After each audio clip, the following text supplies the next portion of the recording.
My name is Lipsa Rani Molliko. I am in class 5 from Dogopodar Sebasrama. ଆଜି ହେଉଛି December ମାସ 10 ତାରିଖ। ଆଜି ଦେଶର ସର୍ବତ୍ର ଏହି ଦିବସଟିକୁ ମାନବ ଅଧିକାର ଦିବସ ରୂପେ ପାଳନ କରାଯାଉଛି।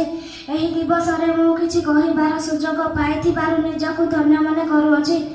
ମାନବ ଅଧିକାର ସୁରକ୍ଷା ନିମନ୍ତେ ମିଳିତ ଜାତିସଂଘ ତରଫରୁ 1948 ମସିହା ଡିସେମ୍ବର 10 ତାରିଖ ଦିନ ଘୋଷଣା କରାଯାଇଥିଲା।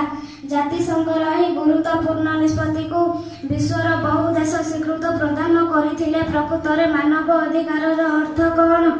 ସମାଜରେ ନିଜର ଅଧିକାର ସାବ୍ୟସ୍ତ କରି ସ୍ୱାଧୀନ ଭାବେ ବଞ୍ଚି ରହିବାର ଅଧିକାର। ଏ ସମାଜରେ ଖାଇ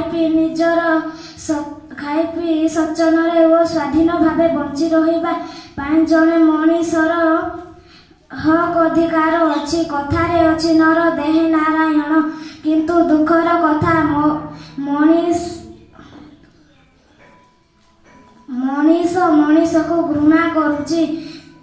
ଗୋଟିଏ ଜାତିର ଲୋକ ଅନ୍ୟ ଜାତି ଲୋକକୁ ଘୃଣା କରୁଛି। ଜାତି ତ ଗୋଟିଏ, ତାହା ହେଲା ମଣିଷ ଜାତି। ପୁଣି ଭେଦଭାବ କ'ଣ? ମନୁଷ୍ୟ ଜନ୍ମ ଦୁର୍ଲଭ, ମନୁଷ୍ୟ ଜୀବନ ମୂଲ୍ୟବାନ। ପ୍ରତ୍ୟେକ ବ୍ୟକ୍ତିର ଅଧିକାର, ସ୍ୱାଧିକାର, ଆତ୍ମସମ୍ମାନ ରହିଛି। ଏତିକି କହି ମୁଁ ମୋର ବକ୍ତବ୍ୟ ଶେଷ କରୁଛି। ଜୟ ହିନ୍ଦ। କ୍ଲାସ୍ 4 ଫ୍ରମ୍ ଡଗପଦର ସେବାଶ୍ରମ। ସମ୍ମାନୀୟ ସଭାପତି ମହୋଦୟ, ଉପସ୍ଥିତ ଥିବା ପୂଜ୍ୟ ଗୁରୁଜୀ ଓ ଗୁରୁମା ବୃନ୍ଦ ଏବଂ ମୋର ସହପାଠୀ ଏବଂ ସହକର୍ମୀଗଣ, ଆଜି ଏହି ଡିସେମ୍ବର ମାସ 10 ତାରିଖ ଓ ମାନବାଧିକାର ଦିବସରେ ମୋତେ କିଛି କହିବାର ସୁଯୋଗ ମିଳିଥିବାରୁ ମୁଁ ନିଜକୁ ଧନ୍ୟ ମନେ କରୁଅଛି। ଉତ୍ତମ ଜୀବନ ଯାପନ କରିବା ପାଇଁ ମାନବ ସମାଜରେ କେତେକ ସୁଯୋଗ ଓ ସୁବିଧା ଆବଶ୍ୟକତା ରହିଛି। ଗଣତନ୍ତ୍ର, ରାଷ୍ଟ୍ର ଶାସନ ସୁବିଧା ହେତୁ ନାଗରିକମାନଙ୍କୁ କେତେକ ସୁବିଧା ମିଳିପାରୁଛି।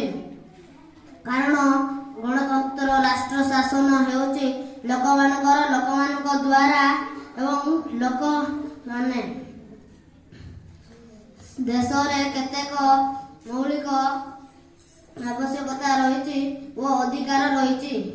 ସେହି ଅଧିକାର ମାନଙ୍କ ମଧ୍ୟରୁ ମାନବିକ ଅଧିକାର ଅନ୍ୟତମ।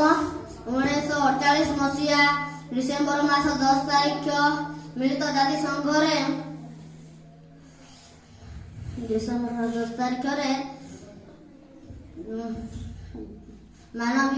ସର୍ବନିମ୍ନ ମାନ ଅଧିକାର ଦିବସଟିକୁ ଘୋଷଣା କରାଯାଇଥିଲା।